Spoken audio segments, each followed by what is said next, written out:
Hello everyone, and welcome to Hill Street. Today's story is 7 Sins Standing, Greed, by Amyada. If you end up enjoying this story, please leave a like, and if you enjoy hearing stories from me, please subscribe and become a resident of Hill Street and let me know how I'm doing in the comments. Now, let's get to this nightmare. Greed, wrath, envy, sloth, lust, pride, gluttony. He who is greedy for gain troubles in his own house. Proverbs 15:27. Ever wonder where greed comes from? That awful pit in your stomach when something just isn't enough. The violence that guides the blade of the drug pusher into a buyer who owes a debt. Or the malicious whisper telling the politician that the poor don't really need that expensive to build school they've been campaigning for. I can tell you, I'll state your greed for knowledge, but for that, you will need to understand a few things about what happens when you die. The day you die, your soul will separate from your mortal shell and you'll pass on into the afterlife, which has its own set of rules and regulations. It isn't all that complex. The way the afterlife works is as follows. Once you die, depending on the life that you've lived, you will gain a personalized afterlife. It will be a personal paradise or a personal hell. It is that simple. I don't see why you humans start wars over it, but wrath is an entirely different beast. For the origins of greed, we need to go all the way back to the first 7 people to die. Each of these became what you know as the 7 sins. Now greed is an interesting case. All 7 are, but greed in particular is a favorite of mine to tell. Because this airhead had it all. He had it perfect in the afterlife. But it was never enough. The day he arrived in the afterlife, after a fairly painless roll down a mountain he was climbing, he awoke on a beach beside a gentle emerald green ocean. The sun warming his face from a clear deep sky and a gentle breeze greeting him. He arose, stumbling to his feet to observe his surroundings. Trees of varying height lining a lush green forest. Every bush held thick turquoise berries, and he knew. That's what's funny about the afterlife. You just know you're there. Nobody tells you. There's no angels to guide you. Your soul is just suddenly aware of the fact it can rest now. Greed made himself comfortable. He used the wood from the trees for fire. He ate the berries and fruits. He slept under a sky abound with stars and dancing light, and he was at peace. He taught himself to fish. He caught often and ate well. He swam the vibrant waters of the sea that gently lapped at his island, crystal clear, and remarked to himself often how beautiful the sea life is. He didn't need to eat, or to sleep, or to drink, but he indulged regardless. How could he not? He had all the fruit and fish in the world, and they all tasted so perfect. But like I said, it was never, ever enough. So one day, with knowledge gifted to him by the afterlife, he builds a raft. He loads it up with food, and he sets off sailing. He had been on that island roughly 6 months before paradise simply bored him stiff. The open ocean is just as calm as it is on his island. Perfect temperature, perfect winds. The gentle sun bouncing off the sickly green waves. He sails and he sails and he sails until eventually he runs ashore on a second island, similar to that of the first, only the sand was warmer. the fauna more vibrantly colored, the fruit sweeter. Delighted, he set up camp, and he gored himself on the fish and berries. He lay on the warm sand and slept comfortably. This is the turning point, you see, because as before, he got bored of this island and set sail again. And this process of getting bored, sailing out, and finding a slightly better island became routine.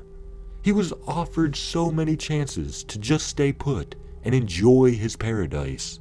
He passed maybe 100 separate islands, all better than the last in one way or another, but he just wanted more, until one day he arrives to the shore of an island with bitter fruits, the colors muted, almost washed away, the sand rough and pale, the plant life once colored with the prettiest greens you can fathom, replaced with the colors of illness, that sickly green, abundant.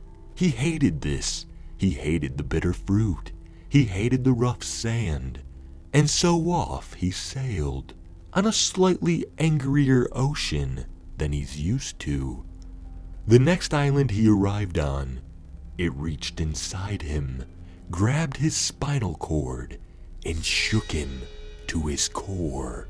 He arrived on the beach, the sand hurting his feet due to its coarseness, the plants half dead or dying, the fruits rotted, and something happened here he hadn't seen happen in many, many years he had been dead.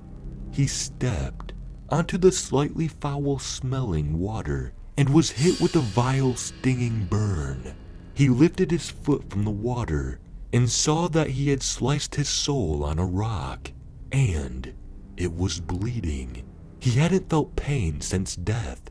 He almost forgot the twisting agony of a razor-thin hole in his flesh.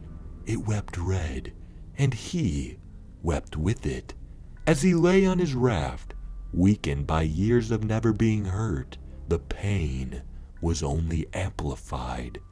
He sailed and sailed, but no island came, only rancid waters, and the horrid stench it bore, until one awfully cold night, he ran aground on a final island.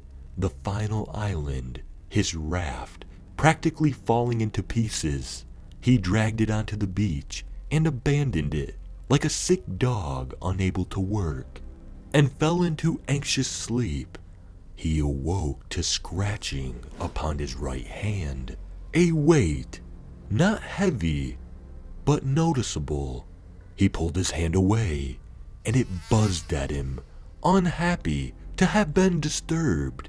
He rose his hand to his face, and it was greeted by a large insect, roughly the size of his palm, gray-bodied, eyes of the vilest green. It fluttered its 6 wings at him once more, stood on its 8 legs, and stung him. He recoiled, reflexively swatting at the bug, and crushed it between his palm and the back of his now throbbing hand. It burned. It ached like he never knew it could, swelling to twice its size. Then skin split. He bled. He wailed. He regretted.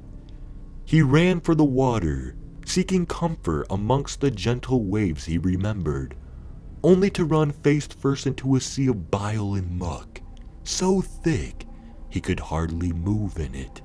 It filled his mouth and nose, gagging him on putrid mess. After clawing his way out of what essentially deceased quicksand, he fell beneath a tree, caked in grime and sludge, coughing and spitting the putrid crap onto the floor. He began clearing it out of his ears, and with each attempt at clearing it, it gave way to a humming. Well, no, not a humming, a loud chorus of buzzing, as though 1,000 wings had taken into a feverish flight. He looked up. and saw a mass of rotted plant life gathered in the tree, held together by a thick vomit-green ooze, and a swarm of highly territorial, rather mad, six-winged bugs. They descended on him, stinging and biting viciously.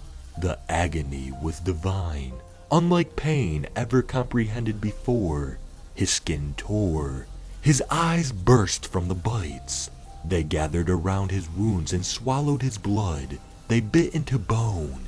They pulled free his organs. He began to bloat from the venom, paralyzed by agony. They filled his mouth, crawled down his throat, biting and stinging along the way, and every scream allowed more inside. They hollowed him out, laid eggs in his ribs and lungs, preferring the smell of his viscera to the smell of the disgusting plants they originally nested in. Now, he never died at any point of this. He remained conscious, fully lucid, as the creatures ate him, and as their young hatched inside him and bored their way out of his chest. Using venom for paralysis, he provided a perfect nesting ground. He has been there since then, to this day, and always will remain there.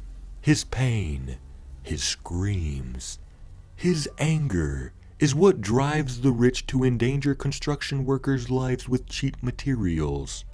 What forces politicians to allow for the pollution of your world. What motivates the guy a few blocks away to sell mind and body destroying drugs to the vulnerable. His unending torture gave birth to the first of the 7 sins, and his name is greed.